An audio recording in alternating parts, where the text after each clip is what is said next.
এক ভাই জানতে চেয়েছেন কোন ধরনের বাদ্যযন্ত্র ও গান হালাল এবং কোন ধরনের গান গাওয়া হারাম। গান বাজনা সম্পর্কে জানতে চেয়েছেন, এই সম্পর্কে কোন হাদিসে পাওয়া যাবে? আলহামদুলিল্লাহ ওয়াসসালাতু ওয়াসসালামু আলা রাসূলিল্লাহ ওয়া আলা আলিহি ওয়া আসহাবিহি ওয়া ওয়ালা। গান বাজনা বাদ্য সম্পর্কে ইসলামের আসলে দৃষ্টিভঙ্গি কি, প্রশ্নের উদ্দেশ্যটা সেটাই আর কি। বাদ্যযন্ত্রের মধ্যে সবটাই আসলে বুখারী সহ আরও বেশ কিছু গ্রন্থের হাদিস থেকে যেটা বোঝা যায় সেটা হারাম। শুধুমাত্র একমুখী দফ, এইটা দুটো উপলক্ষে খুশি করার জন্য কিশোরদেরকে অনুমতি দেওয়া হয়েছে। সেটা হচ্ছে বিবাহ এবং ঈদ, বিবাহ এবং ঈদ। আর এছাড়া যে কোনো মিউজিক্যাল ইনস্ট্রুমেন্ট যেটাকে সঙ্গীত বলা হয়, বাংলা ভাষায় মিউজিককে বলা হয় সঙ্গীত, সেটা নিষিদ্ধ। মাআজিফ, আরবিতে মাআজিফ, হাদিসের ভাষায়ও মাআজিফ বলা হয়েছে এবং এটাকে কিয়ামতের আগের লক্ষণের মধ্যে নিয়ে যাওয়া হয়েছে। তাইলে কিয়ামতের আগে খারাপ জিনিসগুলোই লক্ষণ হিসাবে প্রকাশ পাবে, এটাই রাসূল সাল্লাল্লাহু আলাইহি ওয়াসাল্লাম ভবিষ্যৎবাণী করেছিলেন। এবং এর সাথে খুমুরের কথা বা যে মদের কথা উল্লেখ করা হয়েছে। গানের মধ্যে গান হচ্ছে যেটাকে আমরা কবিতা বলি, সেটাকে আবৃত্তি করলে কবিতা বলি, আর সুর করে বললে গান বলি। এই তো গানের মধ্যে সেটা যেটা মূল হচ্ছে আসলে কবিতা, এটা সবচেয়ে নিষিদ্ধ নয়।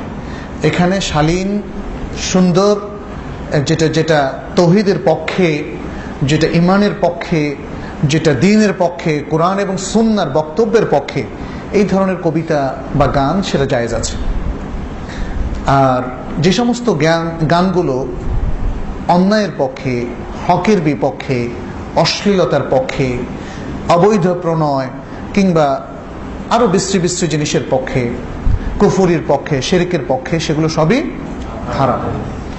আচ্ছা, কে গান গাবেন অথবা কে কবিতা আবৃত্তি করবেন এ বিষয়ে কিছু বিধিনিষেধ ইসলামে আছে।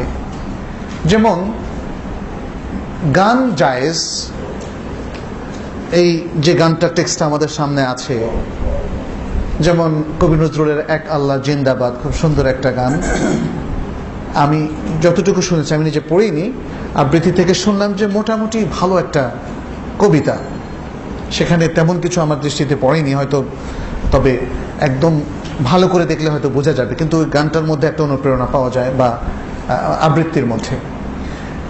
এটা হচ্ছে লিখিত টেক্সটের ব্যাপারে বক্তব্য, কিন্তু কে গাবেন, কে আবৃত্তি করবেন, সবার সামনে এসে কি কোনো মহিলা এসে আবৃত্তি করবেন? এই বিষয়ে কিছু বাধা নিষেধ আছে। মেয়েরা মেয়েদের মধ্যে আবৃত্তি করতে পারে, ছেলেদের মধ্যে নয়, এবং ছেলেরা ছেলেদের মধ্যে আবৃত্তি করতে পারে। তবে এখানে আরেকটা জিনিস একটু জানিয়ে রাখি, সালাফে সালেহীন কণ্ঠস্বরকেও খুব গুরুত্ব দিয়েছেন। যে সাধারণভাবে যদি ওই ছেলেরা, অল্প বয়সী ছেলেরা আবৃত্তি করে, যেটা যাদের কণ্ঠস্বর পুরোপুরি মেয়েদের মতো, এটাকেও সালাফে সালেহীন নিরুৎসাহিত করেছেন এবং অনেকে বলেছেন এটাও জায়েজ নেই। কারণ একটা ছেলের কণ্ঠ থেকে বা কিশোরের কণ্ঠ থেকে মানুষ মেয়ে কণ্ঠের সৌন্দর্য সে এনজয় করতে চাবে। হ্যাঁ, এটার মধ্যেও কিছু বারণ আছে। এই সব কিছুই হচ্ছে একটা সুন্দর সাফসুতরা জীবনযাপনের প্রতি উদ্বুদ্ধ করা, বারণ দিয়ে মানুষকে আবদ্ধ করা না।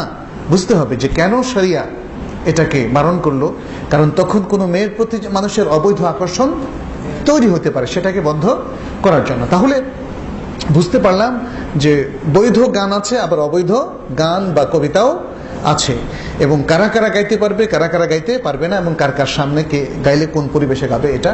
আর মিউজিক্যাল ইনস্ট্রুমেন্টের মধ্যে আমরা বললাম সবই হারাম, শুধুমাত্র একমুখী দফ, দুটো উপলক্ষ ছাড়া। জি।